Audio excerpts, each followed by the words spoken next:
if there's one thing to pray against, it should be bad marriage, like getting involved or getting married to the wrong partner, because definitely it is going to really, really affect you. So this is the story of this Nollywood actress, veteran actress known as Victoria Inyama. And we all know this Nollywood actress. She was um acting during the time of Jemai, Kate Henshaw, Genevieve, Omotola, and so on. Like, she was always in this lead role in her movies. And this woman abandoned her career as an actress, traveled outside of the country, got married, and gave birth to 3 beautiful children. But something that was supposed to be a happy ending didn't turn out to be a happy ending for her, because she lost her marriage at the result of domestic violence and also infidelity from her husband. I know some of us might have heard this story, and some of us might also have not heard this story, but I want us to watch till the end so that you can pick your lessons from this particular scene, and also tell me your moral lesson or what you think about this Nollywood actress and what she went through in the hands of her former marriage. So I'll be seeing you guys near in the comment section. Thank you and God bless. When you talk about your children, not that anybody hurt them. We share the story, and then you just mentioned now about your husband, your ex-husband and his friend.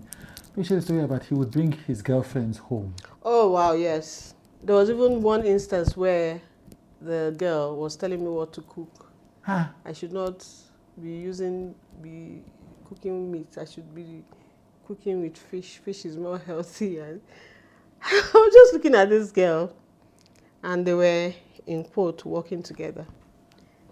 And she would always come to say, oh, this is not right, you shouldn't do this, you know. Obviously, I came from Nigeria now, you know.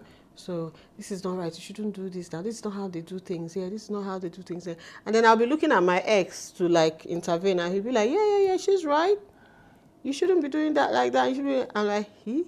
But, unfortunately, my grandmother would say, listen, your husband would not misguide you. Your husband would defend you. Everything she told me, sometimes I say, Mama, no, I'm Mommy, you lied. You see this life, all those things you taught me, lies. Yeah. Rubbish. But I know that in her time, it was one of those things, you know, there wasn't deceit and all that. So yeah, he would, and obviously I wasn't confront him, you know. I didn't even know my right from my wrong. That's the thing. For him, it was his second marriage. For me, it was my first. Right. So you were not sure if you were the one that had the issues. I wasn't even like, is this how it's done? Who am I going to ask? I don't have a close bond with my mom, so she's not like the mother figure per se. And my grandmother that taught me all those things, I would have been asking her, Mama, how can you say that this, you know? I ask her though, because many times I always have, when I'm having those conversations with myself, I do. And I always say, where did I go wrong? What didn't I do? How didn't I try to make it work? But then you can be the right package in the wrong address, and there's nothing you can do about it.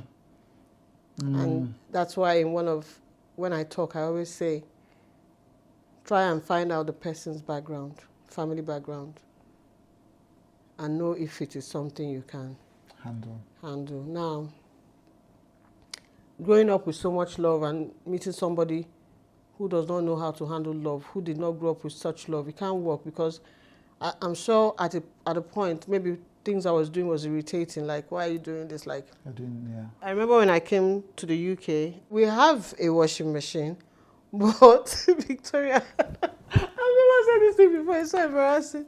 But we have a washing machine, but because some of his shirts are very, I just feel that, oh, you know that neck part, I need to wash it well.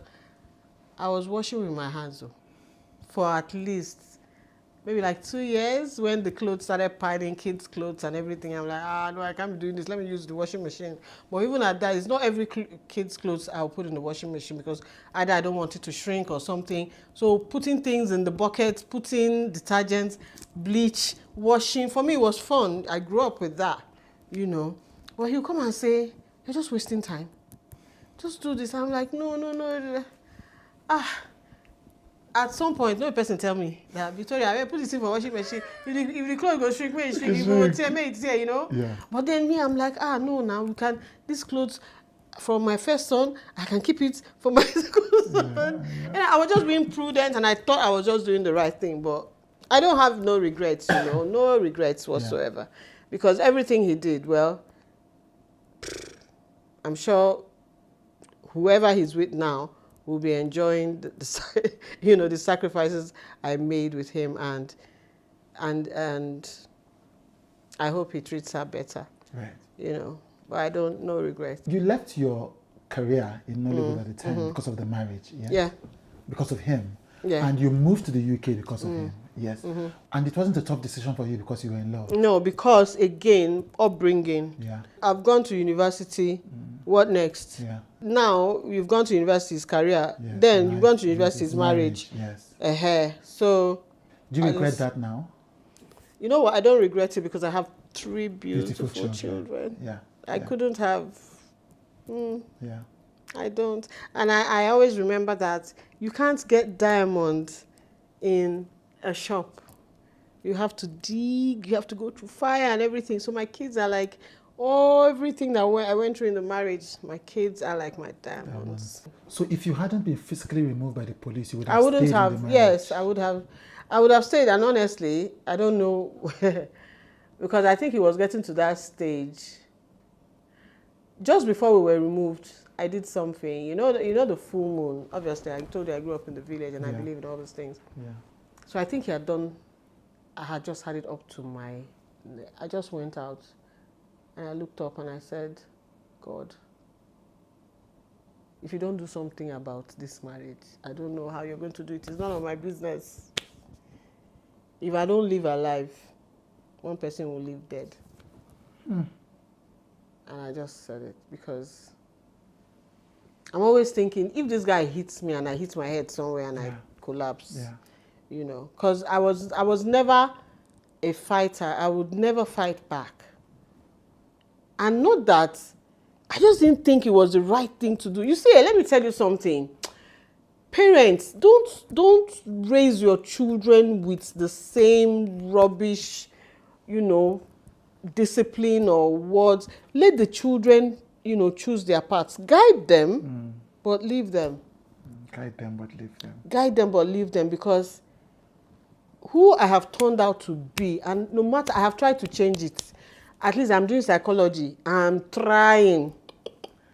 There are certain things that has been instilled in me, like loving, you know, seeing the good in everybody. Everybody is not good. We have some very mean people on earth. Well, my grandmother would be like, forget the mean side. There must be something good about the person. Focus on that one, and that is what will escalate and become, is not true. It's not true. It's not true. Because somebody can be so mean, and while you're looking for that good thing in the person is seeing you as an idiot. That you are a fool and everything. Meanwhile, you are still praying and seeing the person. Because I remember in my marriage, my pastors would always tell me, pray about his temper. You know he has a hot temper. There's nothing. Keep praying for him. Yeah. And you too, if you know that he's going to get upset, then move. And I tell them, okay, he comes home, maybe he loses a case in court, and he comes home angry. And for no reason, he could just say, oh, why is that thing there?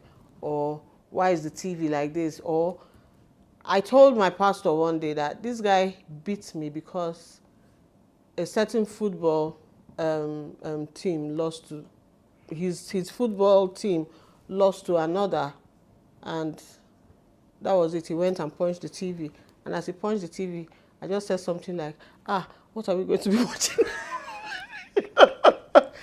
And he turned on me like, is it your father's TV? Or your mother? Did your father bring any television to this house? And as me, the more I was retreating, that is, I took the pain. And that's why